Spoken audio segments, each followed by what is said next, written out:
Birodar, ishingni ko'pligi baxt. Ishni ko'pligidan charchab malollanib ketasan.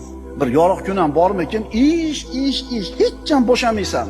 Ishni ko'pligi muammo emas, ishni yo'qligi muammo. Bekarchilik muammo. To'g'rimi? Yurting tinch, taning sog', mehnatingga pulni berib turishdimi, ishlab maza qilmaysanmi? O'g'il bola, peshanang terlab, yengini shimarab, bir ketmon chopmaysanmi chiqib turib? Ya bekar o'tiraveradi. Baxt nima? Tinchlik, tansoqlik, xotirjamlik, mo'l-ko'lchilik, pulni bo'lishi, bolachalik ko'p narsa.